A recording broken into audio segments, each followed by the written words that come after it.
Shalom. Yahweh Hashem Yahshua Barakathum to all the brothers. Shalom. Yahweh Shemar Athab Hashem Yahshua to all the sisters. All phones on mute, including my own. Let me do that real fast. The water. This is the Wednesday night law class. The title of the class is Keep the Law or Else. Now, we want to give the Day of Atonement a hand, of course. Everybody that persevered. The time zones may be a little different, so I know some time zones, like California, for instance, maybe still participate in the Day of Atonement, but we rocked it out, Israel. We rocked it out. We did what we had to do, and we still doing what we have to do to keep to rehearse the righteous acts and keep the laws of the Most High God. Because in these last days of time, we have to rehearse the righteous acts. The Most High God wants us to know what we have to do in the kingdom.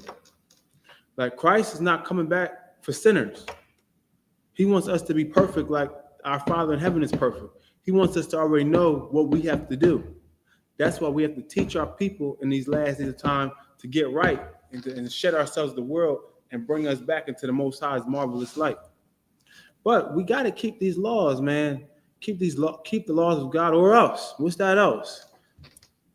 Death, punishment, destruction, being blinded in darkness, terrors, just spiritual downfall, being stuck in mental fatigues, mental traps, being stuck in mental prisons, all through our own wickedness, all through our own devices that we put onto ourselves. We must keep the laws of God. The laws of God is light. The laws of God are perfect. They keep us what we need to be, and that's being this righteous nation that the Most High God calls us to be. Christ did it. What's our excuse? He was a man. He was born from Joseph and Mary. He came like any other man. 9 to 10 months, bang, popped out. Joseph impregnated Mary. 9, 10 months later, popped out. Got suckled by his mother Mary. Got raised up the right way, and he was doing the works. He's doing his father's work from his youth. He was about his father's business from his youth. That's what we need to be. That's how we should raise up our children these last days of time, to be about our father's business, the Most High God, Yahweh, in the Hebrew. You can say his name when you teach him, prophesy, and pray. We gotta make sure we reverence the Most High God's name. We gotta make sure his name is known on this earth. He must be feared. He must be feared. He must be reverenced, because he can do terrible things to us and to the other nations. He can do terrible things. He has angels on the right hand, and he has demons on the left hand. So he can give out blessings and he can give out curses. That's Deuteronomy 28th chapter. Deuteronomy 28th chapter. Let's get that. Let's get Deuteronomy 28th chapter real fast. Let's get Deuteronomy 28th chapter. This is Deuteronomy chapter 28 and verse 1. And it shall come to pass, meaning this is going to happen. It shall come to pass, meaning this is going to happen. Nothing's going to stop this from happening. It will happen. Anything written in the book of the Lord is going to happen. It's going to happen. You can't stop it. Just like Esau is the end of the world, Jacob is the beginning of it that followed. Christ's kingdom, our turn to rule, is going to happen one way or another. Esau is hanging on to his kingdom by the skin of his teeth, by the smallest thread. He's trying to keep his kingdom alive. But as long as we do the work of the Lord, his kingdom won't fall. If thou shalt hearken diligently unto the voice of the Lord thy God, if we will hearken, if we will listen for once in our lives, if we will listen, hearken diligently, continuously, always, not swerving to the left or the right, not being double-minded in our ways, not being unstable. The Most High God didn't give us a spirit of fear. He gave us a spirit of love, of power, and of sound mind. That's our spirit. He didn't give us a spirit of fear. We got to fear the Most High God, fear the Lord, and keep His commandments. That's the whole duty of man. But we are Yahshua, princes of the power. We are Yahshua, princes of the power. See, we're royalty, nation of kings and priests. Nation of kings and priests, sons of the Most High God. That's exactly why we shouldn't be doing interracial marriage. Because the sons of God laid with the daughters of men, and that's what caused the flood. That's what caused the flood. We can't be doing interracial marriage. Have we not learned from Noah, from the flood, what Most High God will do, and will only save the righteous, and let the wicked just perish? Sodom and Gomorrah, dang, Lot's wife turned. You see, can't turn. You gotta stay focused, diligent. Gotta be righteous all the way through. To observe unto the voice of the Lord thy God, to observe and to do. We gotta learn these commandments, and we gotta do them. We gotta learn and do them. Not just learn and be like, oh, okay, I know pork is unlawful. I still want to eat some bacon on my pork bacon on my McDonald's sandwich. No. That is unlawful. We got to do and apply. To observe and to do all His commandments, which I command thee this day. The Lord thy God will set thee on high. He's going to put us on high. We will be the head and not the tail. We will be ruling and not be on the bottom. We'll be in charge of the earth, and everybody will be following us, be serving us, and we'll be serving the Most High God and our King Yahushua Mashiach above all nations of the earth. All the other nations will be subservient to us. Verse 2, and all these blessings shall come on thee and overtake thee.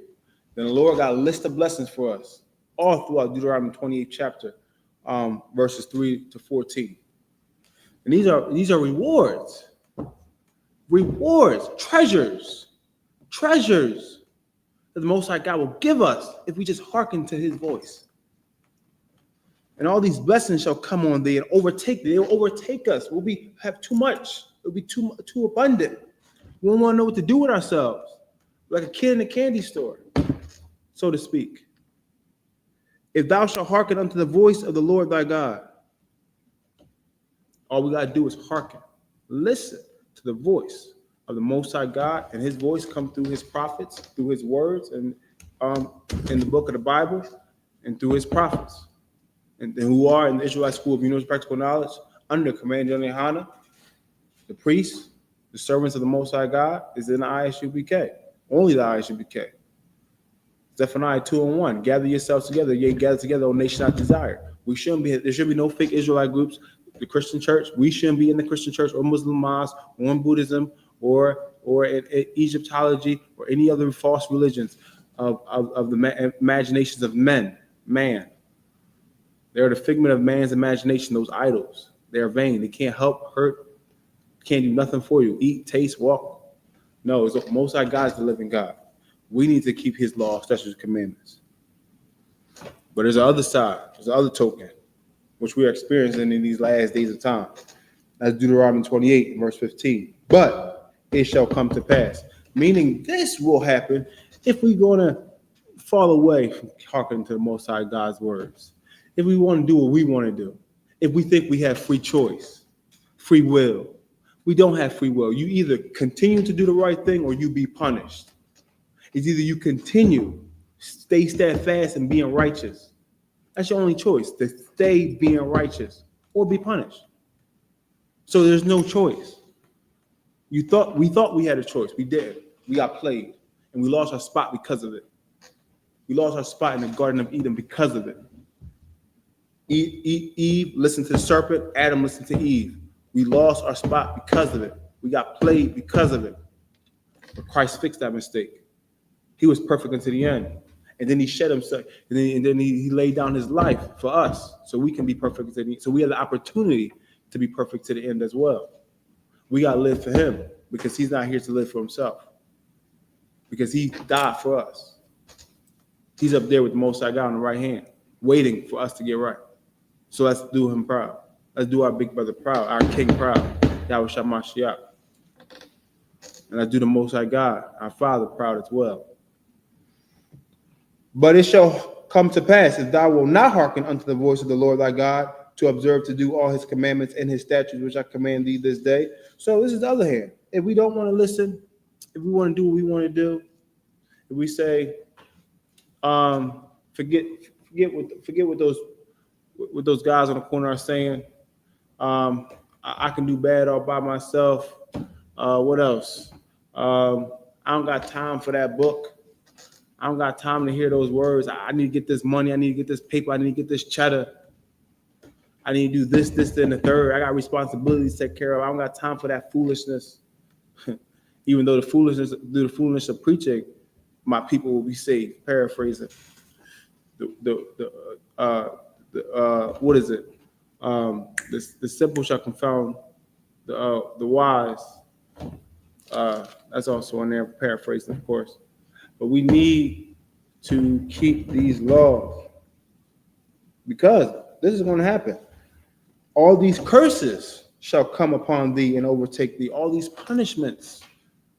All these punishments. Do we want to be punished forevermore? Do we want to be punished forevermore? Do we want to die with our oppressor? With Esau, the red man? He's not white. His blood showed through his skin. He's not white. His blood showed through his skin. He's red. Adowam in the Hebrew. Red. Esau. I.S.U.P.K. Wasted away is he. Our oppressor. That's who he is. His blood showed through his skin. If you look at him, when he get mad, his face get red. In the sun too long, he get red. Yeah, that's who our oppressor is. When you see our oppressor, what do red mean? Red means stop. You stop and you go about your business. You don't deal with the oppressor. You don't deal with the oppressor, man. Business, okay, you gotta go to your slave. Hey, you get it done, you go back to your people. It's all when it comes to the oppressor, comes to these other nations, business. We got nothing else for you. I'm sorry. We got to focus on building our people up. These last days of time, there's nothing else. What do we have? Like y'all supposed to serve us. We're not in that place of rulership right now, so we just going to do business, and that's it. There's nothing else to talk about. What else? You have nothing for us. You have nothing for us, but to serve us. So let's get back to the scripts. That all these curses shall come upon thee and overtake thee. And then Deuteronomy 28:16 to 68 list all the curses, all the punishments, all the disasters, all the destruction, all the things the Most High God going to whip us with to get us back into shape. That's the point of the curses, to get us back to serving the Most High God. Because he's going to be righteous, whether we are or not. He wants us to follow him and him alone. That's why the other nations around about us was to prove us, to get us straight. That's what that was for. We got to keep these laws, or else. Let's get Baruch chapter 4 and verse 1. Let's get Baruch 4 and 1 in the Apocrypha, because the laws of God is life. The laws of God are life. Let's get Baruch chapter 4 and verse 1. That's the Apocrypha. Yes, the Apocrypha is part of the Bible. It was just taken out and sold separately. That's all that was. So this is the book of Baruch chapter 4 and verse 1. This is the book of the commandments of God. This is the book of the commandments of God. This book, none shall want her mate. What book can stand up to the Bible? It's a living book. It holds the Hebrew Israelites' laws, statutes, commandments, heritage, history, prophecy, promises, language, because it was written in Hebrew. Don't forget about that. Our language in there as well is written in Hebrew. It's just translated into the English. So this is the book of the commandments of God and the law that endure forever. The law is not going nowhere, so we might as well get right now. The law is going to endure forever. It's not going nowhere. So let's get right now and get a reward for it. Let's get a reward for it. Let's get a crown. Let's get a crown for the men and for the women. Your reward is that you'll be married to one of those men who have crowns. That's heavy for a sister. You'll be a princess. Definitely. All daughters desire to be a princess, but you'll be one of those princesses that married to a husband that has a crown. So let's get right. Let's do what we got to do in these last days of time. All they that keep it shall come to life. That breath of life again. Get that breath back. Get that breath of life. These laws, these commandments, they build you up. The law, they give you correction, reproof, doctrine. It builds you up. It shows you how to be a man if you're a man. It shows you how to be a woman if you're a woman. It shows you how to keep the laws of God. It shows you what to do and what not to do. It shows you how to move on this earth. Give you wisdom. Wisdom is defense. Money is a defense too. But wisdom is what Solomon asked for. He didn't ask for riches or long life or his enemies. He asked for wisdom to help serve his people, because he was a servant to his people. And that's what he did. He wanted to judge his people righteously. And the Most High God gave him everything else because of it, plus the wisdom, plus everything else. So, but such as leave it shall die. We will die if we leave the law. Like, just because you keep the law one day and you decide to leave it, oh, that's it. It's a wrap. The Lord is not respecter of persons. He will punish whoever he needs to punish. He will punish. We see examples all throughout the Bible. Unfortunately, Moses did what he did, led people through the Red Sea. Oh, Slaki, Israel. I'll grab the door, Baba Kashar. 1 second.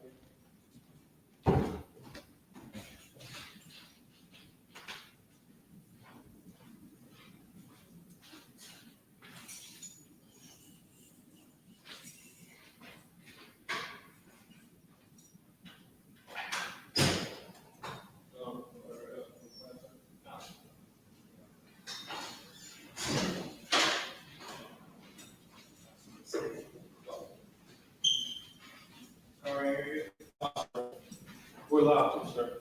Okay. Right back at it, Israel. How to grab the door. Talk about that. So yes, we gotta keep these laws.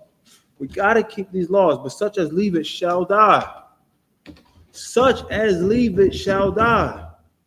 We don't want to die in these last days of time. We don't want to die before our King come back.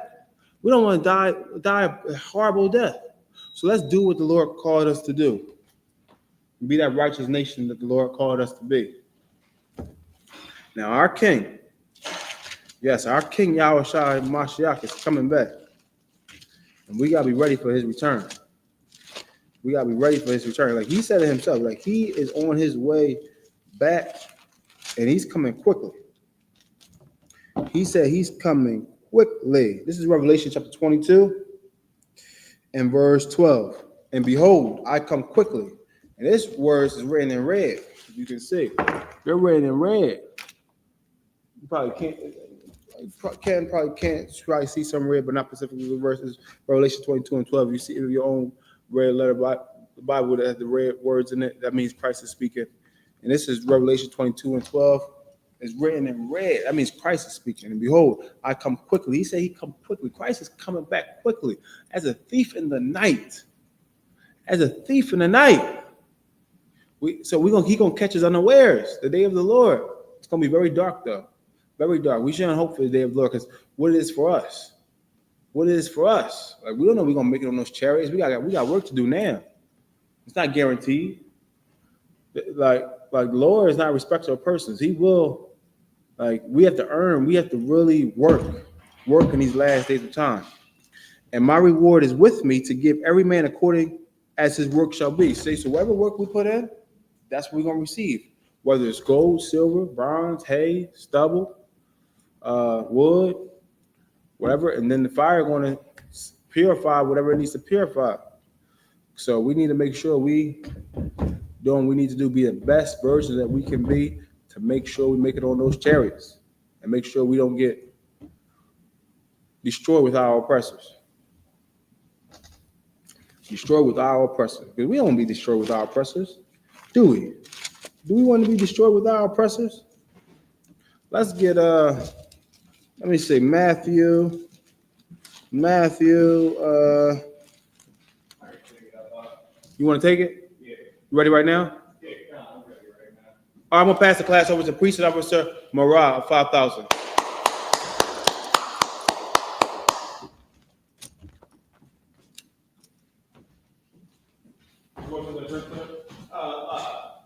Okay, give up by the hand, yo. Powerful hand. All right, Shalom, Israel. All right, a Precinct Officer Morale, Officer 5,000 in the Israelite School, UPK. I'm gonna hold it down for a little bit till our brother gets here, man, for the class. Now, I got a topic. Now, y'all know we just did the Day of Atonement, right? I know we just did the Day of Atonement where everybody fasted 24 hours. 24 hours. What was your fast for, huh? What was your fast for? Was it just to do the food and water and be strong? That's cool. Ain't nothing wrong with that. You obeyed the Lord. But what was your fast actually for? I know that I'm pretty sure that every brother and sister out here wants to make the kingdom of heaven, right? I'm pretty sure we all want to be saved when Christ returns to save those that deserve to be saved or those that the Lord had mercy on and decided to save. Now, that being said, right, what was your fast for? Just want to ask you, what was your fast for? What should I want to start with. Let's start with this. Let's start with Luke 19 and 27, right? This is a scripture about when Christ returns, right? But what was your fast for? What did you fast for? Did you fast just to do it? That's good. Ain't nothing wrong with that. You obey God, and that's tawab. You know what I mean? The fast is to obey the Lord, but then you got other people that's fasting to make sure that they obey the Lord and always obey the Lord, and fast because they want to be a different person. They want to be the person that they was no longer, that they were in the world, that they're no longer. You know what I mean? They're no longer that person. What was the reason that you did your fast? I would like to know. You know what I mean? Like, of course, don't tell me. But I'm just being sarcastic when I say I would like to know. You know what I mean? Like, what is the reason? And I'm saying that to say this. Why are you here?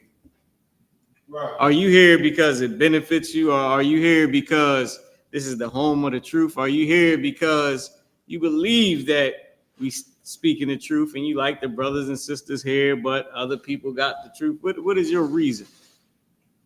First, let me get Luke 19 and 27. Oh, God. This is the book of Luke, 19 and verse 27. But those my enemies, go ahead, which would not that I should reign over them. Christ said, those people that don't want me to reign over them, they're an enemy to me. They're my enemies. You got some people that want Christ to be in charge, that want the rulership of Yahawashi Mashiach, that want the crowns that come from Yahawashi Mashiach. Some people, on the other hand, though, that's not exactly what they want. They don't care for that. They don't care that Christ is going to rule. Some people don't actually give a damn. Now, to me, I don't know how you can, not care. But some people don't care.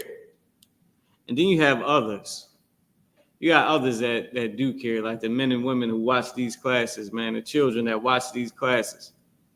All right, we are the brothers and sisters who would love for our King Yahawashi to get his rightful place as ruler of the planet Earth and everything under heaven, according to the Most High God, right? So with that being said, Christ said, if you don't want him to rule, then you're his enemy. You're enemy to Christ, man. No matter, and it can come in many forms and fashions. Like, you can be an enemy to Christ by literally not wanting him to rule, right. Or you can be an enemy of Christ by going against what Christ wants. Right. Being anti-Christ, being against the rulership and against the morality that Jesus Christ has set up in this earth, man, that we follow. We are followers of Christ, man, and his morals and his strength and his dignity and his integrity. That's who we are in the I.S.U.P.K. And that's who we strive to be. Let me get let's go to Romans, right? Let's go to Romans. I want to go a little bit into what they call repentance, which is really just changing, right? Changing your life. Let's go into that. Let's go into changing your life. Romans 6:13. Matter of fact, Romans 6:2. Salakia. Romans 6:13. I'm sorry. My precept book, I wrote the wrong scripture around there, but it's Romans 6:13. Then we're gonna go to Romans 2:3-4. This is the book of Romans, chapter 6 and verse 13. Neither yield ye your members as instruments of unrighteousness unto sin. Neither do what? Neither yield ye your members as instruments of unrighteousness unto sin. Don't yield your members as an instrument of unrighteousness unto sin. You know what I mean? Don't do that. Don't make that, who you are. Don't become someone that uses his or her members' body parts as an instrument to sin. Don't do that. That's not what the Lord wants from you. But the Lord would rather have it. So Salakia, is it more on that? Yes, sir. Keep going. But yield yourselves unto God as those that are alive from the dead, and your members as instruments of righteousness unto God. So let's go a little bit back and let's break it down. Read that part again. Yes, sir. This is what the Lord would rather have you do. Go ahead. That part, that's what it says? Yep. Yes, sir. But yield yourselves unto God. But yield yourself unto God. Be in accordance with the Most High. Do what the Lord says. Yield yourself unto God like you yield an increase. Make yourself an increase to the Lord. Go ahead. As those that are alive from the dead. As someone who is dead and now they're alive. Do you know how that must feel to die and somebody bring you back? Like they try to show it on all them little TV shows and movies where the cat is gone and they pumping his chest. Matter of fact, that Bad Boys movie, the newest one, where who passed away? Will Smith. I think Will Smith passed away and they had to bring him back. That it makes you want to live your life over, man. Makes you want to start over and just say, you know what? Everything that I didn't do before, I'm gonna do now. All the things that I did before, I'm done doing. That's what Paul said previously when he said the things that I would not that I do. Things I wouldn't do before, I do now. Right. And the things I would that I would not do. You know what I mean? It's like, now you're like, listen, all that old stuff, I'm not doing that no more. Right. You're like, give me everything new. I want to be this new person. I want to be this person that's righteous. Matter of fact, keep reading, Salakia. Yes, sir. But yield yourselves unto God as those that are alive from the dead, and your members as instruments of righteousness unto God. And now you use those body parts and those members as an instrument to the Most High, man. That is no longer so your body parts. Let's say you took your hands and you ate pork, you ate tuna fish sandwiches, you ate shrimp, you broke up the crab, you broke up the weed, you broke up the cocaine. Now those members, they died. Look at it that way. Right. Those hands belong to a dead man. Right.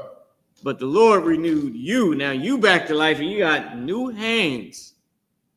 You're not going to go back and break up the blocks of cocaine and the crabs and the tuna and the pork and the shellfish. You're not going to do that. You shouldn't. should not. Go ahead, Abad. Amen, sir. Now those holy hands are praising the Most High God of the Sabbath service. Now those hands are on the street corners holding the Bible for the king. Now those hands are doing the works of the Lord. Give Abad a hand. Now your hands is up here. Oh, now you got the Bible. Now your hands is like this at camp, holding that Bible up. You know what I mean? Now your hands is Yah Karab, Hebrew Academy. Now your hands is Shalom. Yahweh Shem Yahushua Barakatah. Yahweh Shem Yahushua. You know what I mean? You alive. You could have did anything in the world and ended up a dead man.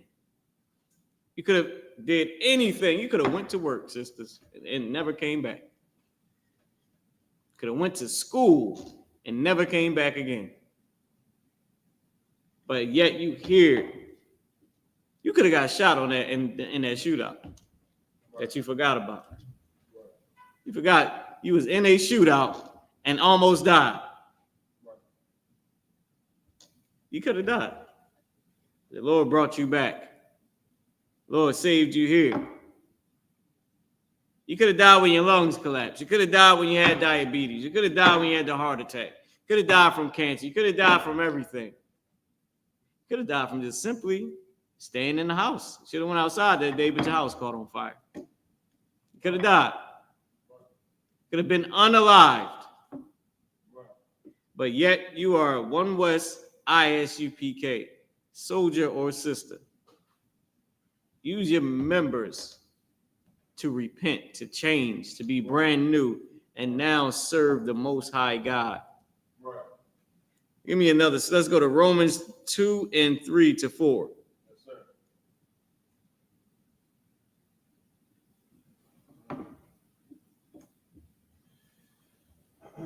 Let me know when you got it. Yes, sir. This is the book of Romans, chapter 2, and verse 3. Go ahead. And thinkest thou this, O man, that judgest them which do such things, and doest the same, that thou shalt escape the judgment of God? Do you think, because you teaching the class, do you think, as you the Shamar, do you think, as you the man speaking at camp, do you think, as you the sister in the I.S.U.P.K, that you have escaped judgment from God? Keep going. Yes, sir. Verse 4. Or despisest thou the riches of his goodness and forbearance and long suffering? Do you despise the richness of God? Let me tell y'all something, man. This slow, boring life that you live in this I.S.U.P.K truth, it's saving your life. This life of giving 10% of your hard-earned money to commanding General YAHANNA and I.S.U.P.K is saving your life and is giving you money.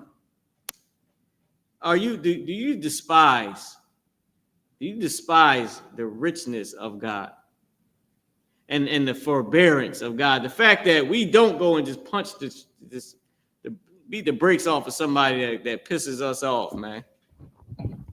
Huh? Go ahead, Abad. Go ahead. Go ahead. Ecclesiasticus, chapter 37, and verse 19.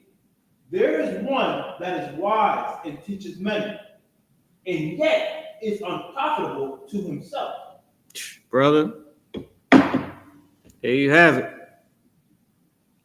There's cats out there that can teach you the Bible up and down, and they are not profitable to anything they do themselves. No, you know what it's called? Don't be a goddamn hypocrite. Yes, sir. How the hell you? Christ said, "Do what they say, don't do what they do." Right. They are unprofitable to themselves. You behind the tree eating the swan. You breaking laws in the dark. You're breaking laws. You're doing whatever you want to do when nobody sees you but God. They saw that cigarette. They saw that weed. They saw them pills. They saw them prostitutes. They seen that other man. They seen that other man. God forbid, they seen that other woman. And you was a woman. Lord forbid even more, your pastor. Not in here, not in the U.P.K, but these pastors, they seen that other man and your pastor was a man. It's terrible. Don't be somebody who's wise that can teach the truth, but what? Yes, sir. And yet is unprofitable unto himself. But them teachings ain't helping him. The hell they doing for him? He can't stop himself at all. What is the teachings doing for her? She won't give it up. She doesn't care. She can't stop. He can't stop. He has a problem. She has a problem. What is those teachings going to do for that person? You're going to be going about, you're going to be teaching the class, teaching yourself. You're going to be the one that needs it. You're going to be telling that, do this, do that, don't do this. This is what this means. And look, let me show you this. Let me get a little bit of Hebrew, Abba. This is what that means. And on the other hand, you can't help yourself. When nobody's around, you are unstoppable and unprofitable to yourself. That was a heavy, heavy scripture, man. And how you going to save a nation when you can't save yourself?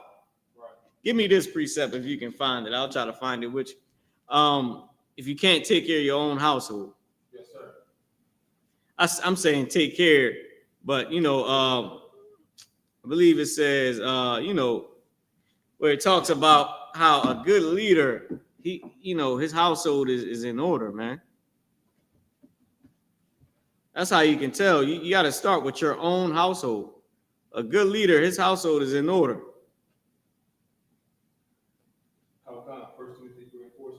Yes, let me get that. Yes, sir. This is the book of 1 Timothy. Yes, sir. I'm going to start. It's really verse 5. I'm going to start verse 4, sir. Okay, no sweat. This is the book of 1 Timothy, chapter 3, and verse 4. One that ruleth well his own house, having his children in subjection with all gravity. One that ruleth well his own house, having his children in subjection with all gravity. They ain't going up because gravity wants you to stay down. Who is the gravity? The Father, the figure, the one that is ruling. Go ahead. Verse 5. For if a man know not how to rule his own house, how shall he take care of the church of God? And if you don't know how to rule your own house, how are you going to take care of the church of God? What you going to tell people? Do what you do? So you're going to tell them, look, man, or Abba, you're just going to be a hypocrite. Right. You're going to say, look, don't ever do this. You never do that. Me? Who me? Next question, please. Can we skip over that? You're going to be a damn hypocrite. Yeah, don't do this. Don't do that. We ain't supposed to do this. Have you ever done it? Hey, this is not about me. It's about Jesus, man. It's not about me. It's about you. Nah, don't be that brother or sister. You know what I mean? When you're supposed to be able to stand and say, look, don't do these things, and I ain't doing them either. You can't say that. Don't be that type of person. That's probably the brother. Use your hands, use your feet, your tongue, your eyes, your private areas, your mind.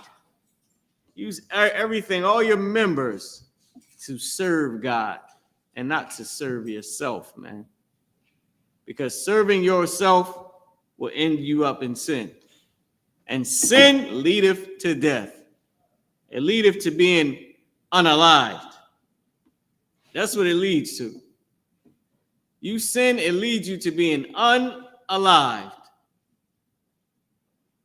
If you don't control those members, it's a place for cats like that don't control their effing members, man. Don't be that type of brother or sister. Abad, give me No. Matter of fact, Nakara, give me this real quick if I pass it off to you. Abad, where did you stop at in 2 and 3? 2 and 3. I stopped at 3, sir. End of 3. The end of 3. All right, oh no, yeah, you stopped in the middle of 4. Give me Romans 2 and 4. Let's finish this last one, right? Then we're gonna pass it over to Nicole. Yes, sir. This is the book of Romans, chapter 2 and verse 4. Go ahead. Or despises thou the riches of his goodness? Do you despise the richness of the Most High God? Because you are rich in this truth. You are rich because you're an Israelite.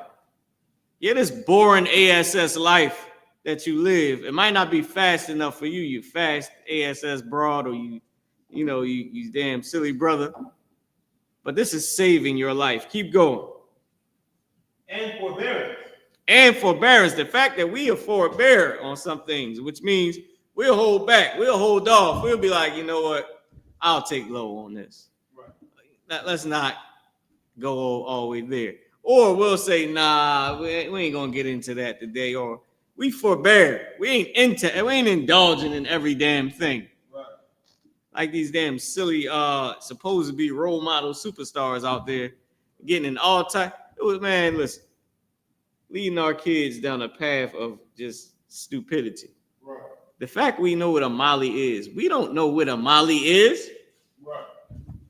They do. They in the Hollywood Hills. They get to experiment with all the different drugs. Why are you telling me and my kids about a Molly? Right. Keep it to yourself. Right. Why do I gotta know what's in your cup, Nicole? Right. You know what I mean? Like, how do I know about a purple Sprite and all that? I don't need to. I don't have the money you have. Why are you teaching me to take Percocets and Perk 30s and all? Who can afford that high? Right. You know what? That's why we forbear. Keep going, Abad. Yes, sir. And long suffering. And we suffer with a brother long or a sister very long. We deal with their problems and we got to put up with them. Go ahead. Not knowing that the goodness of God leadeth thee to repentance. Not knowing that when you actually embrace the goodness of the Most High, it makes you change. It leads you to repentance, which is change. That's the point of keeping the law. That's the point of the law class, man. With that being said, I enjoy holding this down for y'all. Most High in Christ, we're going to pass it over to the car. What's going on, the car? What's going on, everybody? Hope y'all stood firm on the Day of Atonement. Let's give y'all a hand for that. I'm good. Yeah, a hand for that. Definitely ain't easy. The water, Officer Marad, Officer by holding it down. So I got here. Everybody that's in the chat, make sure you like, share, and subscribe. You got any questions, post them. All right. So always make sure you got a preset book. All right. When you watching these classes, no matter what, Officer Marad pulled out the preset book. Here, Officer 5,000. Let's get that in here. You know what I'm saying? Yeah, man. Like one thing about this school that I knew from day one, I think my first day or second day I ever attended a U.P.K class, I came with a notebook and a pen. Because I knew, I was like, I don't know what these brothers is talking about. I'm going to go back and read whatever they talking about. So, because of course, man, you know, we all come into the school. We come into this truth, not always 100% in it, you know. And my best suggestion to anybody that's out there to get in this damn school, man, don't wait around. Don't wait until the last minute. Get in it now. What the hell is you waiting for? What's out there in the world that's holding you in there? What, money, vagina, rod, child support? Like, what else can this world offer you? This world can't offer you nothing but lies and deceit. Look at what's happened with America right now, Nabat. America is falling. We're watching America fall. Give me a house divided shall surely fall. Remember when Christ said that? Our King, man, Jesus Christ, in the Hebrew, Yahweh Shamashiach, there's something that was amazing. He showed amazing brotherhood on his time on the earth.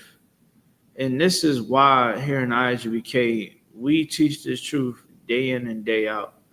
Because we understand the sacrifice that he made so that we can be able to be redeemed, so that we can be able to come back to this Bible. You know, before Christ sacrificed and giving mercy unto Israel, man, we wasn't even able to consider ourselves Israelites. We couldn't even come around the congregation. We couldn't enter into the temple because we was filthy. We never kept a Passover. We never kept a Day of Atonement. You know, but because of Christ, because of his amazing brotherhood, we're able to come back. Let's read what you have. Yes, sir. I'm going to start at verse 22. Let's get it. This is the book of Mark, 3, and verse 22. And the scribes, which came down from Jerusalem, said, He had Beelzebub, and by the prince of the devils casted he out devils. Verse 23. And he called them unto him, and said unto them in parables, How can Satan cast out Satan? Verse 24. How can Satan cast out Satan, man? You can't try to fix our community by trying to join it into America. Satan cannot cast out Satan. You try to call on to your politicians to step up for you. Well, I don't know if you know, but the government is falling. They just had Donald Trump and his little flunky went before ranked and high honor generals and admirals and officers down in D.C., and they literally humiliated themselves in the United States of America in this military. Told them, I wish I could play the video. Is it a way we can play the video? Yes, sir. I want to show clips. I want to show y'all how the Lord works. He would put the most idiotic man in position to embarrass our enemies. Donald Trump is the biggest loser on the face of the earth. Like, it's so bad that you can't deny it that he's a lunatic, that he is a jealous moron. Like, I wish I can say more words to describe how stupid he is. He told these people that they need to make better ships. Well, he said, it's stuff. Well, he said, well, you generals are saying that it's stuff, but I don't like it. I don't like it at all. Whole time, America got the best engineers in the world and crafted some of the best weaponry known to man. And he's telling them, he's literally in this meeting with men that put their life on the line for America. And he's talking about Obama walking good walking with a nice bop down the damn stairs. He in this room with men that has put their life on the line. And they told Donald Trump flunky, the head of the DOW now, the Department of War, this loser told these generals to go, they gotta lose weight. They shouldn't be walking around with fat stomachs. In my head, I'm like, they earned to be able to have that damn gut, you idiot. They have put their life on the line for you. You understand what I'm saying? This is something, if you don't know, soldiers hate politicians. Right. Soldiers hate politicians. They can't stand them because they know that politicians will send them to war for anything, right, for selfish gain. You understand what I'm saying? And Donald Trump didn't get a standing ovation, nor did this little flunky get a standing ovation. And their ego was broken. Their ego was broken to the point where Donald Trump said, well, if you don't want to be here, you can leave, but just know it's going to cost your rank. So you know what they did?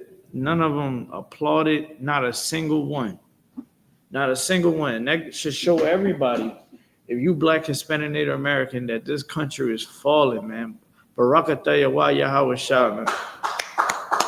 Country is falling. Even when your soldiers don't even want the president of the United States come into the room and nobody claps. Nobody applauds at all. Like pure silence. You know, these soldiers that went through all types of training, they just stoic. They're just sitting there like this. Just looking at them. Everybody in that room is saying, what a effing idiot. And you have Black people and Hispanic people that will fight you tooth and nail to say, oh, well, Donald Trump is our great white hope, man. He's the president that we need. The military, high-ranking generals don't respect him. Right. Dude, I'm going to tell y'all something else, too. Just so y'all know. I don't know if y'all know. Y'all go look it up. Israeli just bought TikTok. Now, if you don't know anything about TikTok, TikTok is one of the most fastest grossing social media networks known to man, right? Israeli bought it. Now, it's also being backed up by a data center, a data company that is also owned by an Israeli. So this is what's happening now. When you see your algorithm start changing, they already let it be known that they want to silence anybody that is speaking about any truth. And of course, it's going to be truth about them, truth about what they're doing. They're going to try to silence you. They also been trying to push bills that try to get you pretty much arrested. Yeah, for speaking out against Israel. Yeah. So, yeah, go ahead. How would that work since we're in the U.S.? Well, they have been trying to pass bills and have been passing bills that interferes with the Constitution. But because the House, the Senate, and I believe Congress is all ran by Republicans right now, they doing whatever Donald Trump wants them to do. Because see, Donald Trump wants to be like Kim Jong-un, the ruler of North Korea. Donald Trump wants to be like Putin. He respects Putin. He also respects Hitler. And what Donald Trump wants to do is be a dictator. He wants to be until the day he dies, he wants to be the president of the United States. And if it was up to him, he'd pass it down to his sons, and it would be a whole Trump regime. Now, General Hyman said something that was so real. Because, see, what Donald Trump is doing is very dangerous. We've seen this in Rome. We've seen this many places where you interfere with the livelihood, when you mess with the stomachs of the people. Well, what you think going to happen? Right. What do you think eventually going to happen? Keep reading, if you could. Yeah, let's keep reading that scripture you got. We're going to get to it. What's what? This is the book of Mark, chapter 3, and verse 24. And if the kingdom be divided against itself, America is divided against itself. Anytime something, because the Republicans got the ball right now, anytime there's a major issue that happened in America. They're always doing what I buy, always blaming the Democratic Party. Oh, it was the left that did it. When Charlie Kirk got unalived, they didn't even find out. They said it was the left. I knew it was the left. It was the left. The left did it. They don't even have all the evidence to say that this man actually did it. I buy it. Right. They don't have any evidence. The Republican Party on a campaign of Donald Trump that they rode on the back of that horse. They said, "Oh, Democrats is messing with free speech." I'm talking about they was going at Democrats for every little thing that they was up there trying to do. Because Democratic Party is not safe neither. Because the Democratic Party was doing what? Doing the same backdoor deals like Donald Trump do. Like they always doing backdoor deals, right? Funneling money through different programs to do what? To get more money, right? It was sending condoms and they were sending condoms, and that was like $1 million. I seen some of the money that was going out for certain reason. I was like, all right, that's definitely some backdoor money. And then they had the Democratic Party was doing what? Pushing the gay movement, pushing abortions, pushing this whole feminist ideology, right? The cancel culture. The cancel culture started from Democrats. So now that the rabbit got the gun, the Republicans now got it. Now they doing everything that they complained about. Well, they want to try to weaponize the court system if you talk against Donald Trump. Like right now, Donald Trump would be trying to have my head right now. Jimmy Fallon, the late night talk show host, cost him his job because Trump made a couple of phone calls and was like, yo, I want that dude off air. And because what? Because of Donald Trump, people being afraid of, Trump firing them and cutting money from him, they said, well, you're done. Right? Now, again, this idiot, Donald Trump, is worrying about a talk show host, a comedian. Right? Now, the whole thing was, ain't they telling the United States military that when it's time, they also won't break it out when you see it. Donald Trump is telling them to stop being soft on the recruits. But this idiot, this devil, can't even take a joke. He can't even take criticism from an effing comedian. Right. What kind of man is that? Right. You know what I'm saying? Like what type of man is that? You know what I'm saying? Like you can't take criticism. I buy it. We take criticism every goddamn day. Do you see us up there trying to cost people their jobs and bitch and complain? We don't do that. Right. Because see, we're men. And so many of you Black, Hispanics, Native Americans, and white people, you voted for this lesser of a man. And now you're getting what you're seeing. And you're seeing America be more divided. When a real leader, someone like Commander Jenny YAHANNA, he sees the division in Black and brown, in the Black and brown community. Commander Jenny YAHANNA don't add fuel to the fire. Yeah, we talk out against the religions and the things that Yahweh, our God, the Most High, is against. But we always bring it home. Right. We always bring it home. Because this kingdom, this nation can't be divided. That's right. We got to love one another. Right. That's in the law. Yes, sir. That's in the law.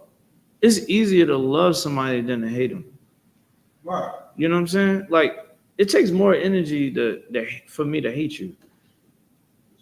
You know what I mean? Like, it's easy just for me to salute you and keep it going.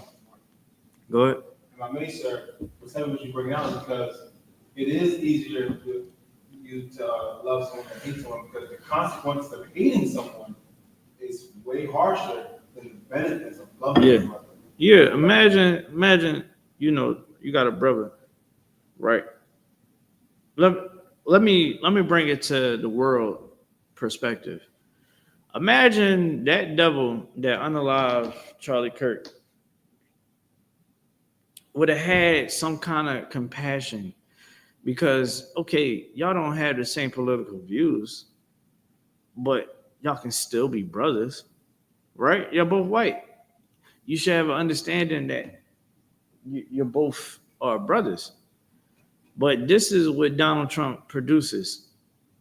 Someone like Charlie Kirk, that was, not to say is, that was a important piece to the white nation, the Edomite nation. He's dead now. And then more people are ending up being unalived on their side, right? Because of the rhetoric that he spews. He's causing the division. He thinks that it's going to help him in his political power and empower white people.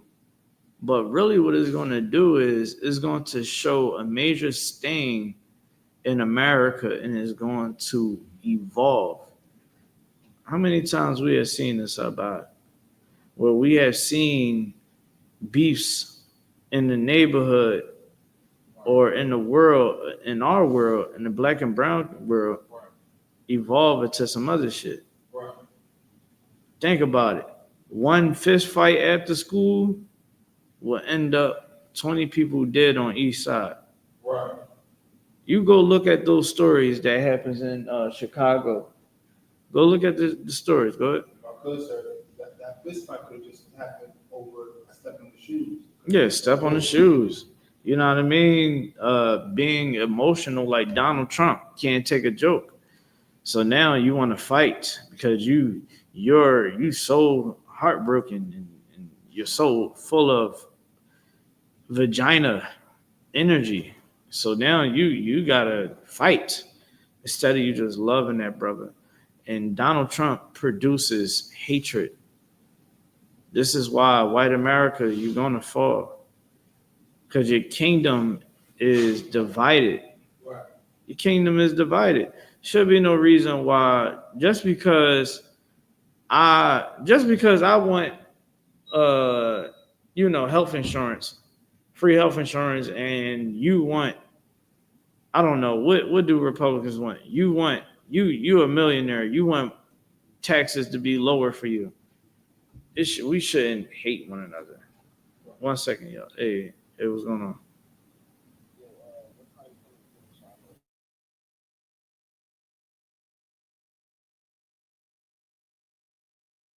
Um, and I'm just saying this for y'all, man. Like, really observe what's going on in the world around you. Like, this is not normal. Right. This is not normal at all. Okay, and what we're going to start seeing, we're going to see more. We're going to see a lot more shootings. He's about to start deploying troops all around democratic cities just so that he can exercise his power. The concept that Donald Trump has, what they talk about, little dick energy? That's Donald Trump. He's like a man that lacks in manhood, if you get what I'm saying. And he just wants to feel powerful. He just got to feel powerful. You understand? And now that's why when you look at the Epstein list, I mean, look at how much he wants power. We've seen the weird activity. We've seen the people that he aligned with in his lifetime. You telling me that he wouldn't be up on that Epstein list? He wouldn't be the woman that came out already said that Donald Trump was definitely involved with children's sexual abuse. Like, he's sick in the head. For power, you can't tell me that he wouldn't want to take power away from a little girl. He already was lusting after him on camera, talking about, I'm going to marry her. He was lusting after his own daughter. I said, dang. How you lusting over your own daughter, dog? That's nasty. But this is who you white people wanted to vote in office. This is your daddy. To you black people and to you Hispanics and Native Americans, this is your daddy. This is who y'all wanted to have in office. Y'all wanted this man in office. You felt like he was better for the economy. The economy is down. Right. The housing, don't go buy a house right now.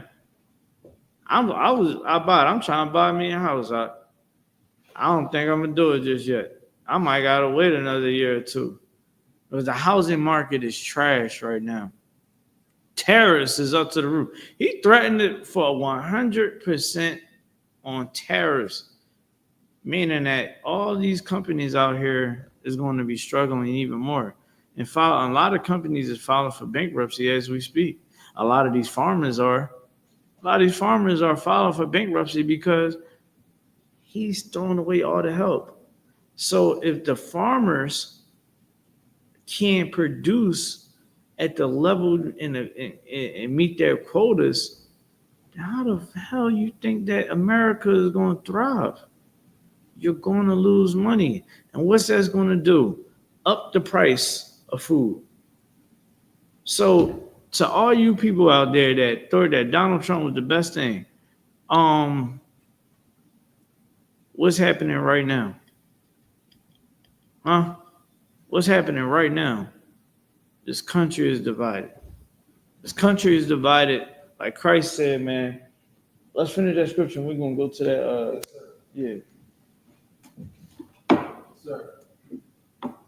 This is the book of Mark, so 3, verse 25.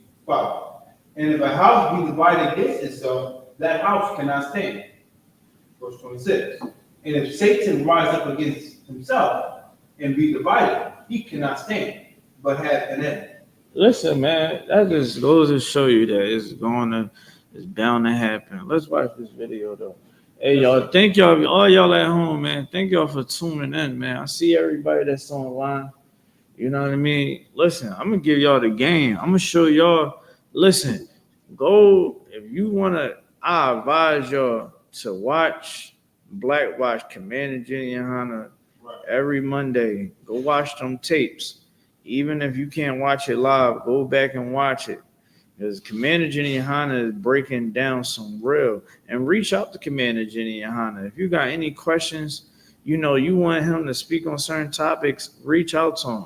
Or reach out to any brother in the school, and we're going to answer your questions, right? And go and look into those. Go C-SPAN, man. I've been watching this Congress. Yeah, I ain't gonna lie. This political nonsense is entertaining. I get to see how stupid these people are, and how, like, for black people, we think that these people are so smart. We think that these people are so down for us. I mean, even Jasmine Crockett, I like her delivery.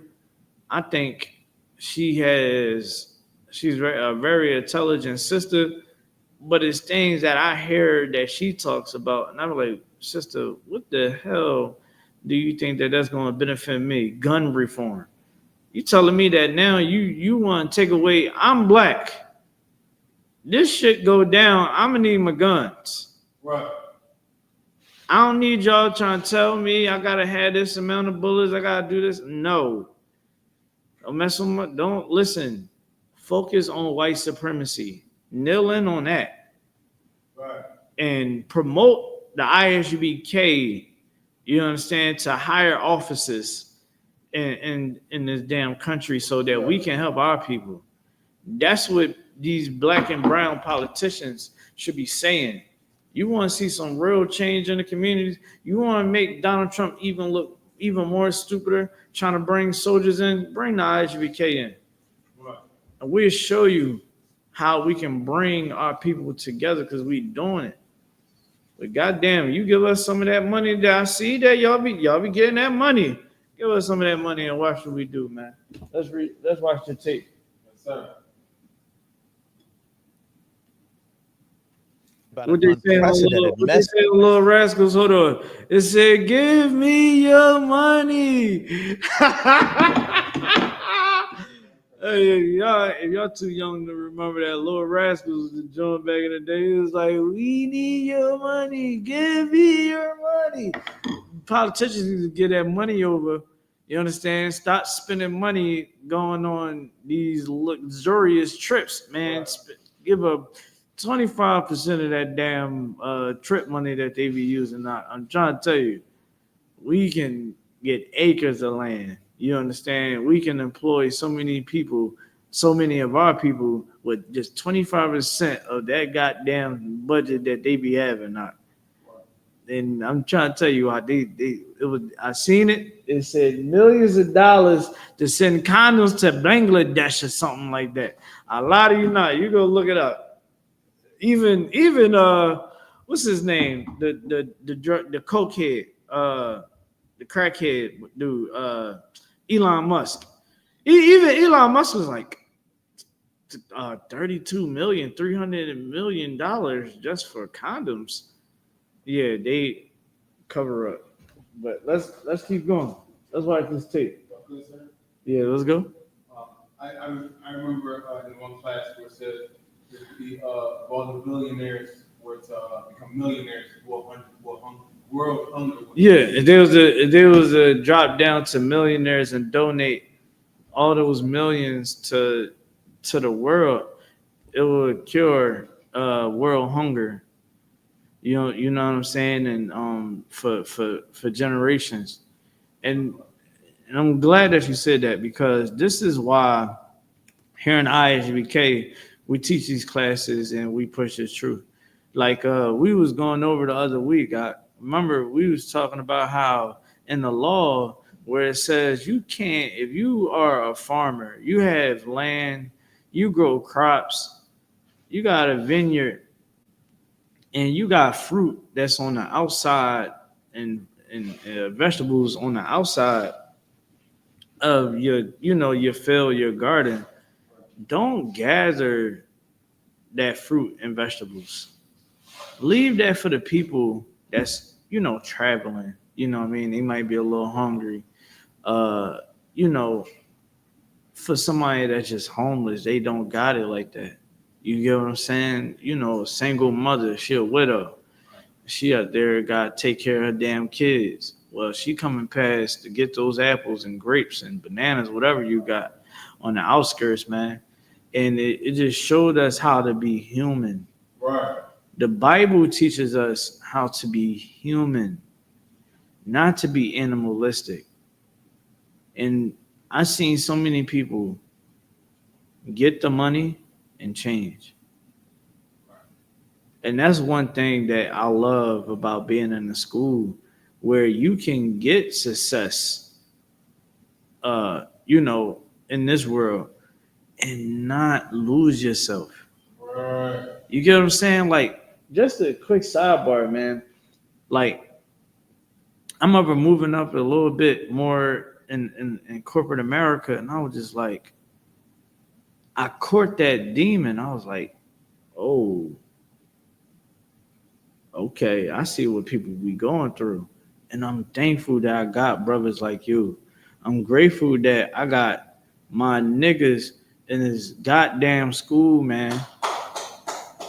Straight up. I'm grateful that I got the sisters that I have, the leaders that I have in the school, where we ain't the people that would look down on people. You get what I'm saying? Like, leave that to this damn president and all his little flunkies that's out here. forget these riches, man. This ain't the place of our rest, man. We need to be the ones in power on the earth. And we don't stop being uncomfortable until it's time to be comfortable. And that's when Christ come back, our King, man. Like when we had these Passovers, when we had these feast days, man, it is the best thing on the effing planet. Because we get to all be around each other and loving one another. Like we don't gotta worry about somebody fighting. We don't gotta worry about somebody doing somebody dirty and wrong. We don't gotta worry about some white person coming up and shooting it because they're not gonna make it to the next day if they ever do something like that. I pray you understand. This ain't the damn Christian church. Just to put that disclaimer out there, we will neutralize you. If you think that you're gonna come in here and try to hurt a hair of one of the children of Commander Jenny YAHANNA, I pray you understand. But going on, man, we in here, man, we're going to show you how to really navigate like an Israelite. To really remember IUIC, I don't know if y'all know Israelite, the Israelite Church United in Christ. Some homosexual group that's out there. These men are in white America and corporate America, middle class to upper class, black men and Hispanic men, Native American men. You got even African men too. I'm gonna say that. And these cats look down on black and brown people. They look down on our people. If you don't got a job, they're gonna say that you are a lazy bum. You understand that you don't deserve love. You get what I'm saying? Like they would literally then told kids in the streets, yo, you ain't gonna be able to eat because you disrespectful. You're a disrespectful little devil, and the government should take away food stamps from you. That's what they said to a damn kid in the street. Just because the kid was mad at what they were saying. Like these are the leaders of our people that's out there, but they not real leaders. You understand what I'm saying? Like they not real leaders. They hypocrites. They snakes. We know what happened with snakes, man. We know what happened with snakes. Snakes is always identified and ruled out. And eventually, the Lord is going to rule them out even more. The same way what happened with Martin Luther King. What happened to, look at T.D. Jakes. He's out. Eddie Long. You know what I mean? Clifford Dollar. They not getting that money like they used to. That's why the Potter House next door, T.D. Jakes Church, is closed down. So we're going to keep going. Let's watch the video, man. My fault, y'all. Let's get it. To the military's top brass. Defense Secretary Pete Hegseth outlining his vision to reshape the military, and President Trump suggesting they use, quote, dangerous American cities as training grounds for the military. Eyewitness News reporter Joy Rand live outside the federal building in downtown LA. So use the niggas, use the spicks and the wetbacks as training bots. You know, you see how you're able to mobilize, and of course you know that they're going to be working with the police officers and the SWAT teams and all that. See, this is how you control niggers. And now when you go to these other countries, you'll be able to patrol the streets just like you are patrolling at home. Remember when we showed you how to treat Jamal? Yeah, remember Jamal when you slammed him on his neck and put a knee on his neck? You're gonna have to do that overseas. Keep that same training. Treat black and brown people the same way you would treat our enemies overseas. They just as much as our enemies just like the men over, the enemies that we got over there. Donald Trump is trying to mobilize the United States Army. I'm talking about men and women that literally is trained to go overseas and have to avoid landmines. That has to deal with people shooting rocket launchers and using drone strikes.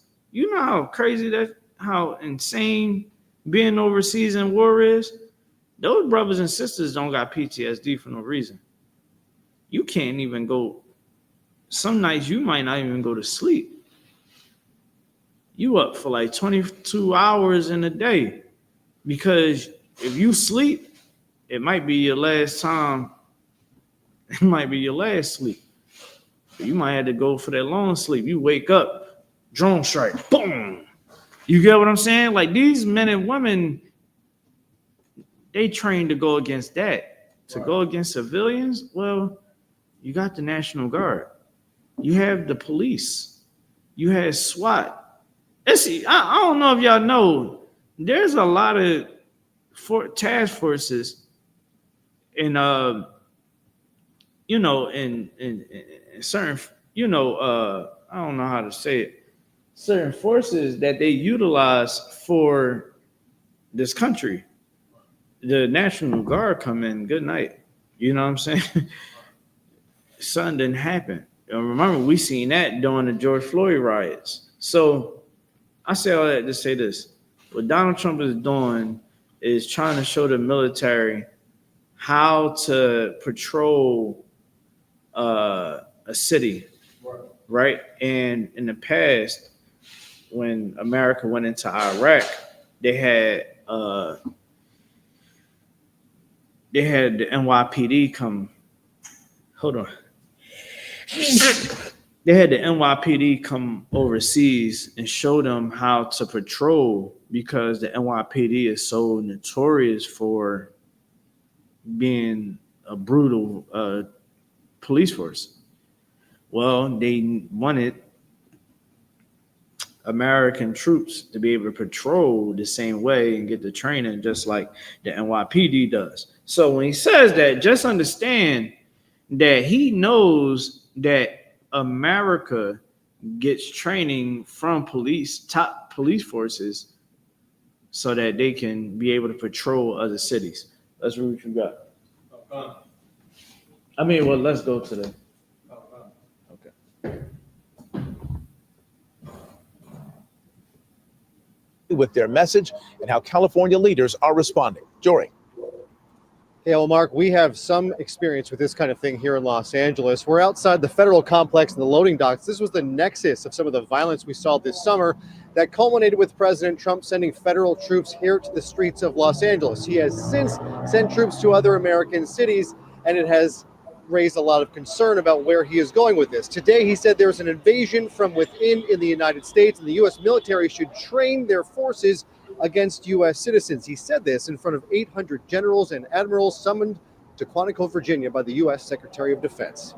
If the words I'm speaking today are making your heart sink, then you should do the honorable thing and resign. Secretary of Defense Pete Hegseth gathered hundreds of top U.S. military leaders today to tell them there's a new sheriff in town. It's tiring to look out at combat formations, or really any formation, and see fat troops. Hegseth also continued his war on what he calls woke ideology in the military and said physical requirements for women will be the same as they are for men, which is already the case. But it was something the president said today that raised a lot of concern. San Francisco, Chicago, New York, Los Angeles, they're very unsafe places, and we're going to straighten them out one by one. And this is going to be a major part for some of the people in this room. That's a war, too. It's a war from within. I told Pete we should use some of these dangerous cities as training grounds for our military. The whole thing was vile. The idea of sending U.S. troops to train on the U.S. population, the very people the military is sworn to protect, drew immediate condemnation. The man doesn't give a damn about regular people, about Americans. He serves only himself and his ego. It should scare us all. This is something that we just don't do in America. Governor Newsom posting to social media. So Gavin Newsom too. He was cooking Donald Trump the whole time. I was cracking up. I was like, all right. He was on Twitter going in on him, but I say, as y'all seen that video, these white people is like, yo, this dude is trying to send them on us.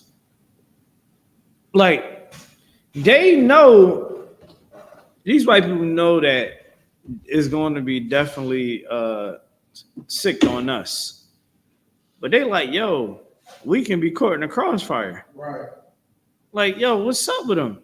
But this is what people voted for, right? And to all you black and brown people out there, it's so stupid. If you know anybody that is a supporter of Donald Trump and his political party, I mean, you got to ask them, like, yo, is this what you thought was going to come about? Because I don't think nobody understood the magnitude of where he was going to go, even with us. I mean, we knew that Donald Trump was going to do something to make us be like, this dude's an idiot. But I didn't know it was going to turn out like this. I'm like, yo, like, he's straight up acting like he's still on The Apprentice. Like, you know how many people done lost their job? People in the government, I'm gonna tell you like this. I was working one night and I had these people in my car, and the dude was like, yeah, man, I work for the government. I said, sheesh. He's like, yeah, I know, man. I just got promoted. You know, I got a lot of responsibility. I was like, how you? He's like, man, my job's safe, but man, I ain't gonna lie. I'm gonna keep my options open. And these people have went to school and trained to get these jobs that he's just taking away, right? Again, the farming industry is very important to America, but because, like she said, his ego is so horrible, man. It's just like he don't even care. He's like, oh yeah, I know that you don't want to. I know you don't want to. I know you don't want to file for bankruptcy. I know that you don't want your workers, but I got to do what I got to do. They can't be here illegally, but literally, Donald Trump made money off of Hispanic workers. Go ahead. Well, good, sir. If I'm not mistaken, he said a war within. Yeah, war within, meaning it's really him going against Democrats. Okay. Or it don't even matter if you don't like. We don't consider ourselves Democrats in here or Republicans, independent of none. We say we want West. Right. We are in the party of Yahweh Shah Mashiach. Right. I don't give a damn about the Democratic, Republican, Republican. I don't care what it is. We don't get down with it. Right. But they will still margin us in as a Democrat because we're black, we're Hispanics, we're Native Americans. So they don't care about all of that, right? But he wants to gain control and put fear in the hearts of the people, right? And what he's going to do is, again, he's going against, he looks at it like this, right? If he had it his way, Donald Trump would exterminate anybody that speaks out against him. Again, remember I told you, he wants to be like Kim Jong-un. He don't give a damn about no damn free speech. He wanted to shut down South Park because they made a cartoon about him being a homosexual and a child predator. I'm gonna tell you, listen, y'all go watch that South Park episode. That's the new season of South Park. Like, those guys don't like Donald Trump at all. Go ahead. I got 3 seconds. Yeah, go ahead. Yeah, you got it. This is the book of 2 Timothy chapter 1 and verse 7. For God has not given us the spirit of fear. God didn't give us a spirit of fear, man. Like we don't fear none of this. At the end of the day, as long as I got the Most High, I got my brothers and sisters here in I.S.U.P.K, and I got my guns, we gonna be all right. I pray you understand. Like we ain't afraid of nothing. We ain't afraid of nothing. We go out on the streets and teach. Right. Charlie Kirk just got clipped in his neck. You think that's gonna stop us? We still want to tell the white man he the devil that the Bible speaks of. We don't care about all that. Y'all can have all that fear. Y'all can be afraid of everything in the world. Here in I.S.U.P.K, we ain't afraid of nothing. Right. We ain't afraid of anything. Because God don't give the spirit of fear. Keep going. But of power. Of power, man. We want the power, man. We want the power. Man, I tell you something like this, man. Being here in I.S.U.P.K is like the best thing because you get power in here. Right. You get power.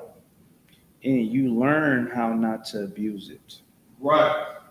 You understand the power of you being a man just by principle. And then you also learn the responsibilities of being a man. You learn the power that you have over other men as you go on in this truth, as you get promotions in your rank, and you get more responsibility. Now you got 50 men under you, 500 men under you, 1,000 men, 500, 10,000, 13,000 men that is under your command that has to say yes, sir, to you and has to look to you for answers and look to you for questions. Look to you to give orders. You also want to learn how not to abuse it. Right. And here, you will learn the power of being a husband and a father. Right. Then you will also learn the responsibility of being a husband and a father. And you should never abuse your power as a husband and a father. You understand what I'm saying? You being able to wield power in your hand by your will, you will also learn how to be responsible and maintain discipline with that power. Right. Because that's the spirit of the Lord. Right. That's the spirit that Jesus Christ bred into us. Let's keep going. Yes, sir. And of love. Of love. Man, I love my niggas, man. I love my sisters, man. Right. You in the school or out the school, I love you. And I'm going to show you that I love you by keep doing what I need to do in this truth. By not dropping my sword. The day I drop my sword, I show you that I hate you. I show you that I don't give a damn about you. I can care less about your livelihood. Because now I'm not being responsible. I'm being just like your pastor. I'm being just like your E-man. Not giving you the strength that you need to live in this life according to God. Any more on that? Yes, sir. That's good. And of a sound mind. Of a sound mind. The sound, your mind can't be in your head and be wanting to. We went over this Monday, remember, where it talks about not having a hot mind.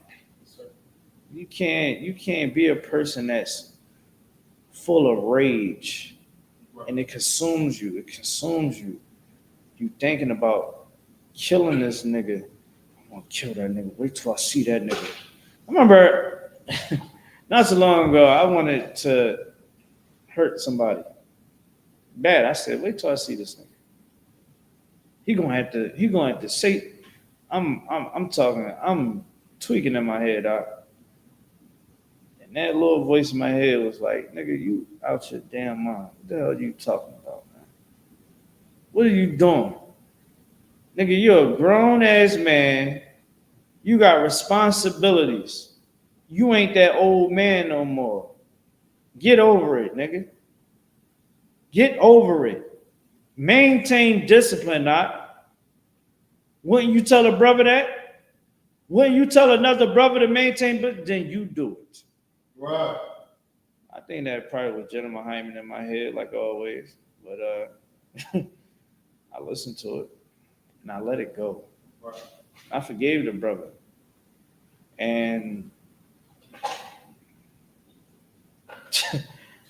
I ain't carrying on that energy no more because I let it go. And so many of us, in our minds, is full of impurities. It's full of, one second. Yes, brother, what's going on?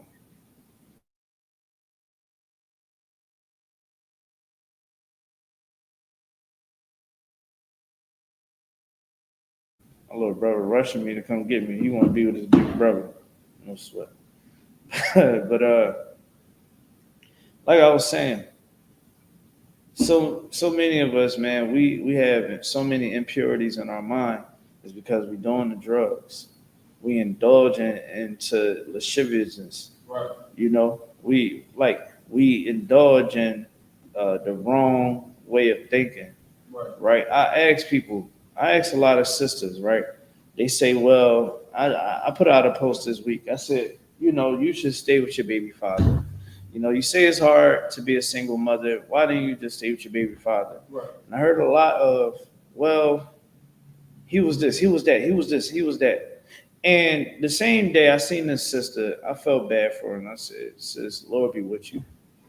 This sister she showed the videos of her getting abused. And I looked at this nigga, I said, he looks like a drug addict. He looks like a drug addict. My question to sisters, what is your courting process like? How fast can that nigga hit it? How long do you hold out until you realize that this is the man for you? What about the red flags? You ain't know how to get the red flags? Let me tell y'all all something right now. This is why parents need, one, you should be getting the right person. I'm gonna bring it all the way down to the science. Get your ass in class. Because the mother and the father, these mothers and fathers, the men and women, the why?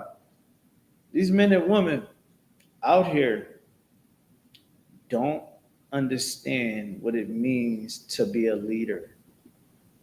Doesn't understand what it means to pick your significant other. Because in here, we know how to get the demon out of you. We can find that demon that's in you. We're gonna find it. We always do. We pretty good at what we do out there. We're gonna find it. We'll show you how to pick a man. We'll show you how to identify evil in a man.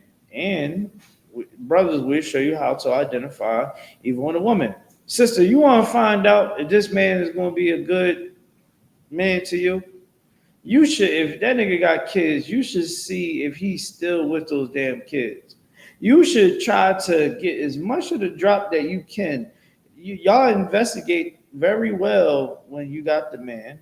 Y'all do a very good investigation. Right. You be like, well, at 12:01, you clocked out and you ain't get here until 20 minutes. But your job is only 10 minutes away. So that means that you was up there effing Keisha for 5 minutes before you got, yo, what? Y'all got all them good investigation skills. Investigate the brother. See how he deals. Is he a drug addict? Does he get high on pills? I don't think you should try to make a family with a man that gets high on pills and coke. Right. You understand? This nigga do is smoke weed all goddamn day. Right. What patience you think he gonna really have? You don't think, weed makes you effeminate. Right. You understand? Find out if the nigga got a drug alcohol issue. Find out if he touches kids. You should just ride out with him and, you drive, you know what I mean? Hey, let's take this route. It's after school hours. Let's see how he looks at them young girls. You understand what I'm saying? See how you look at them young girls. See if he got a lust at him. See what he likes. Y'all, listen, I'm trying to abide. These women can investigate. Yes, sir.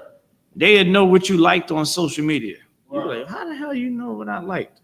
Yeah, I see you like that big booty Keisha shaking her butt. I seen you liking that video. Yeah, I see you. You think I ain't know? You're like, yo, how the hell you know? You should investigate. Find out what's happening in that nigga life. Right. See if he's taking care of his kids. See if he's going to abuse you when he gets angry. Shoot, pick an argument or something. See what his trigger points are. I don't know. Be on the phone. Yeah. I don't like when niggas don't take care of their kids. You know what I mean?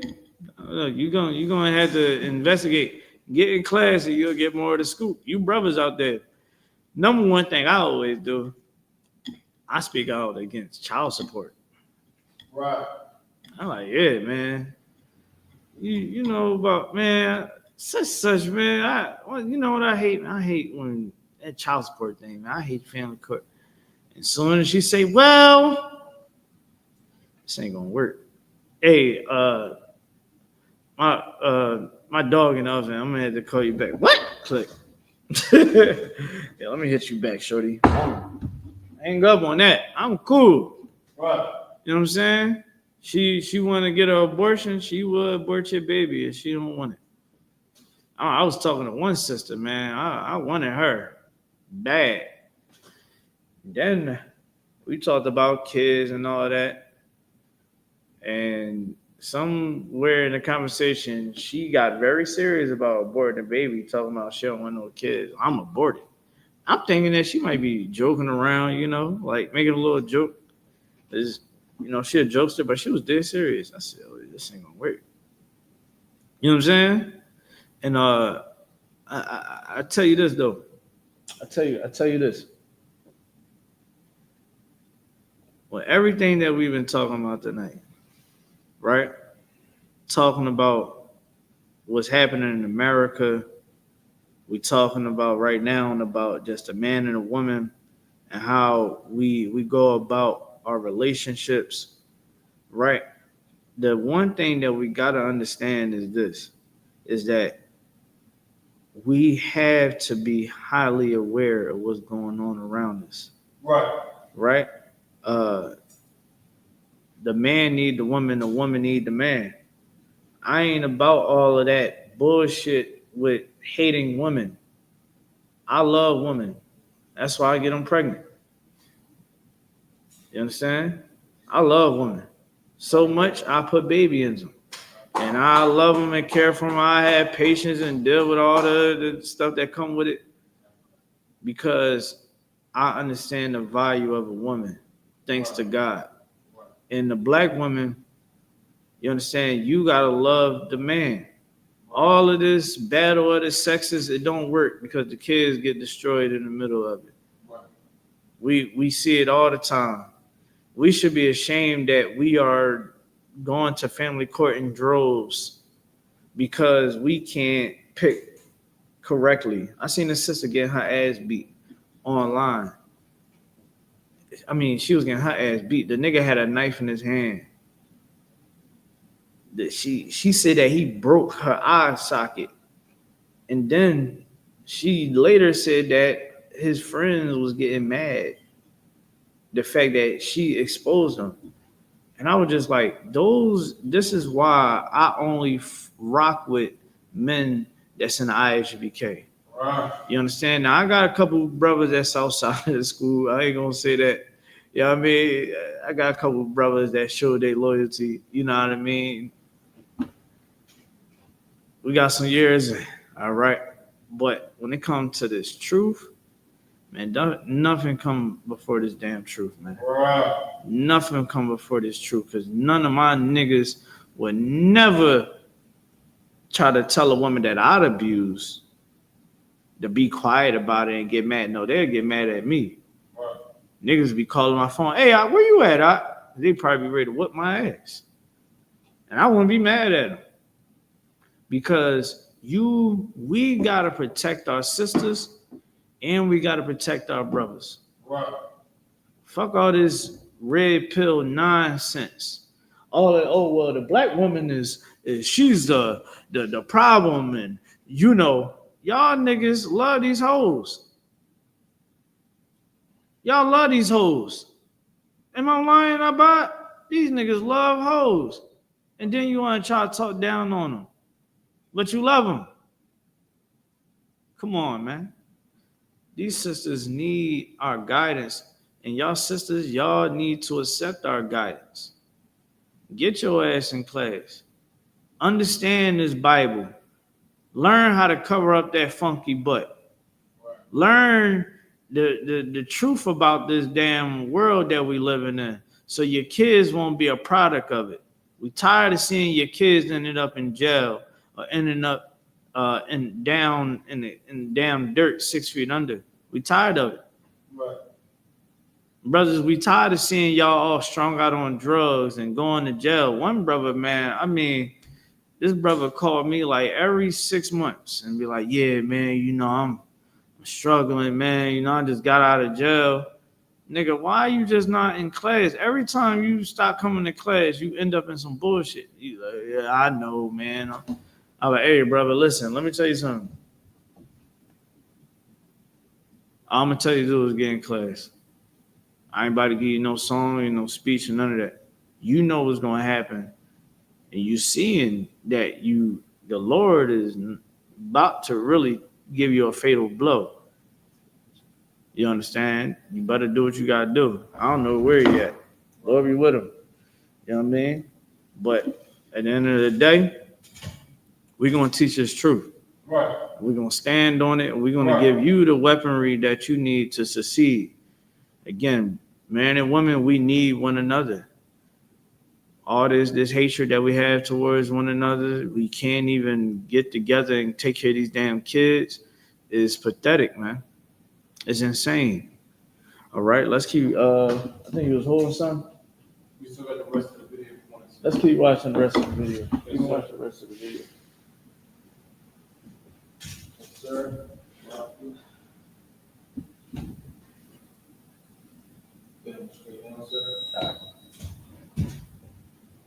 This speech should terrify anyone who cares about our country.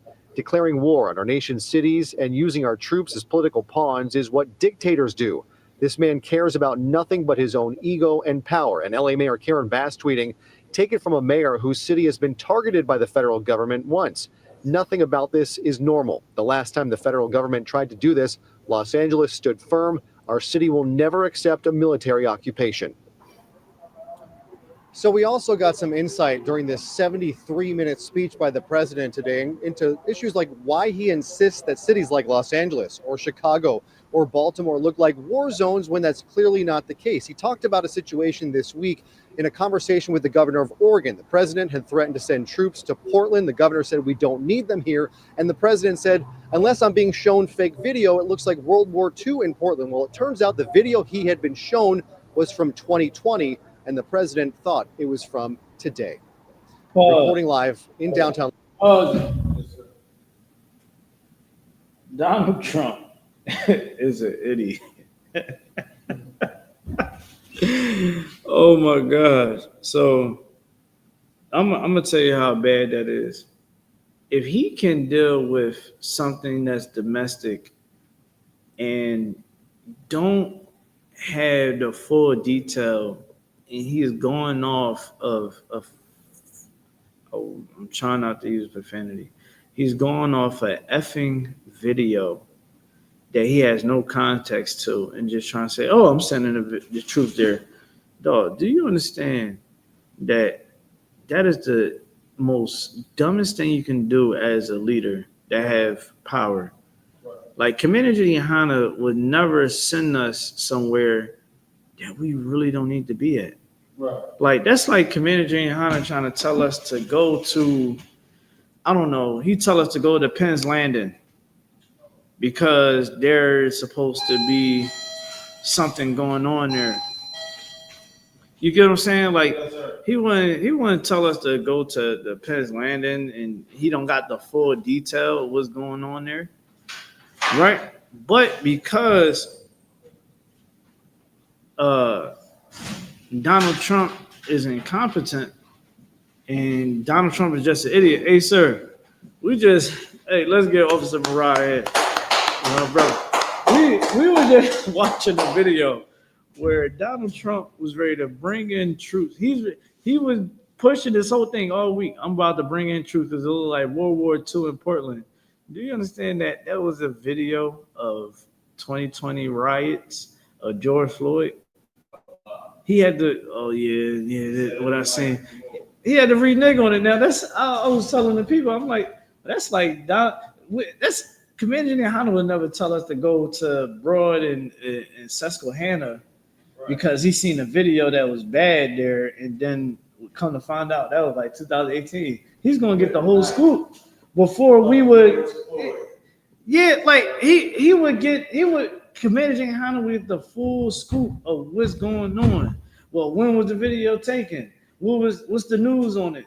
What's going on with it? Before he send troops down to Broad and Susquehanna to go give a speaking. Can you imagine we go out there and they were like, yo, what y'all talking about? Yo, that was like 5 years ago. Hey, you know what I mean? Now we looking stupid. And he trying to bring out troops. He's ready to bring out troops. Now, just imagine what he's doing across overseas, what he's capable of doing overseas. Like he was sending, like, I know whoever is, because really Donald Trump he's a puppet specifically for the Jewish man. Right. All right. Jewish people always been pulling strings behind closed doors. It's just that just now recently in these last I say like 5 years, 6 years, people starting to see in the true power of the Jewish state. Right. But with Donald Trump and what he's doing, he's showing. Let's go back and watch that video just a little bit more. I want to show y'all something. Yeah. Just a couple clicks back. I'm gonna show y'all something about what he's doing. Because what he's doing is he's showing you that when decisions is like more serious decisions is being made, they like, Mr. Trump, you gotta chill the hell out, because this right here, this ain't dealing with political and none of that. This is life and death right now. Right. So go back and let's go back a couple more clicks just so that you can hear what the hell we're gonna hear what this reporter says about the whole thing with Portland. And this is the whole thing about intel. So whoever is giving him this intel on Portland is doing a horrible job, because their whole thing is trying to weaponize the military for political gain, right? Well, even if you was trying to infiltrate Portland, right, in these other Democratic cities, you would have to really have some real solid evidence. Well, what he's able to use is, well, you see how Philly, New York, Baltimore, y'all got these, Chicago, y'all had these high criminal rates, right? All these murder rates is pretty high. So because your murder rates is high, I can now send troops in there. I'm going to send troops in there. And it gives them a reason to do it. So now with the people, most people will say, well, those cities are bad. Shoot, send them in. right? But all that's going to do is harm our people, right? Now, he's supposed to be saying, he's supposed to have a real clear-cut reason to go in Portland. He doesn't. Whoever put together that plan was stupid. You're stupid. That's why the generals are just sitting there looking at him like, yo, you trying to send us on a dummy mission. Right. That's what Donald Trump is the old head that would send you to send the young boy to go do something stupid to get himself killed or locked up. Right. That's what type of individual Donald Trump is. He's about to send U.S. troops into Oregon for this reason. Let's read it again. Let's listen to some insight during this 73-minute speech by the president today into issues like why he insists that cities like Los Angeles or Chicago or Baltimore look like war zones when that's clearly not the case. He talked about a situation this week in a conversation with the governor of Oregon. The president had threatened to send troops to Portland. The governor said, we don't need them here. And the president said, unless I'm being shown fake video, it looks like World War II in Portland. Well, it turns out the video he had been shown was from 2020, and the president thought it was from today. Reporting live in downtown Los Angeles, Jory Rand, ABC7 Eyewitness News. Amazon wants to ban this. Our job is getting easier and easier by the day. It's getting easier and easier because he said he was shown this. So his team is just as stupid as him. And when here in I.S.U.P.K, when we tell you not to lean on these politicians as if the same way you try to that you're supposed to lean on the Lord, you know what I mean? We telling you that for a reason. This guy, Donald Trump, to all the people that voted for him and was saying, I mean, I see the red hats. Oh yeah, I'm a black conservative, and yeah, Democrats, and pull yourself up by your bootstraps, and I was able to do it. Why can't you? Let me tell you something, man. That's some of the most disingenuous statements to say as a black or brown person. You understand? And somebody like me, man, I can't talk. If I talk to a black conservative, I'm going to make him feel stupid after the end of that conversation, because I'm going to be like, well, I don't have a dog in a fight, but I would never sit up there and downplay my people just so that I can be accepted by white people. Right. You understand? Like, I would never do that. That's some of the most coolest behavior that a black or brown person could ever do. I said, I'll show him this video right here. We'll speak about this video that we just watched. Well, your president, your white daddy, was ready to send troops out because he was fed and didn't investigate some intel on one of the states and cities that's under his command. He got fed bad intel. What the hell you think he gonna do overseas once things start really going to blows? Right. Because Israel is bombing everybody because they feel as though that they have the power of Donald Trump right now. They feel like, man, we can do whatever we want. And what Israel want is to be able to invade a country that has oil. Right. They want to start these wars so that America and all the rest of NATO can join, and eventually Israel will be able to expand their wings so that they can be able to seize more power. That's why they're trying to go into Gaza, because they know that it's oil in Gaza. There's oil in Gaza. They knew it and they found out, and now they're prepared to take it away from the Palestinians. Well, I'm going to end it here with this. Neither one of those people should be in our homeland. Right. It's a sad thing that's happened to them Palestinians. I'm not saying that, I'm not on either people's side.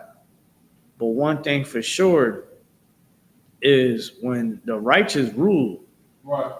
the world will rejoice. That's right. And a house divided shall surely fall. Right. God chose us to be a special people, Black, Hispanic, Native Americans. He chose us to be a special people unto himself above all people on the face of the earth. He didn't choose us because we was high in number, but because of our loyalty to him from our forefathers and our foremothers. And it is our job as Blacks, Hispanics, Native Americans here in the I.S.U.P.K to teach this truth. You make sure that you like, share, and subscribe, and you continue to study. You continue to pray, even fast. You understand? Continue to get in class, watch these classes, save them, share them to people. Get your notebook out and take your notes. Get in class, get your questions. If you're a brother, if you're a sister, get your behind in class. Check in, reach out to the school. You understand? So you can get that Hebrew name, and you can drop that disgusting name that you have all your life and change completely. And with that being said, we can go ahead and clip it from there.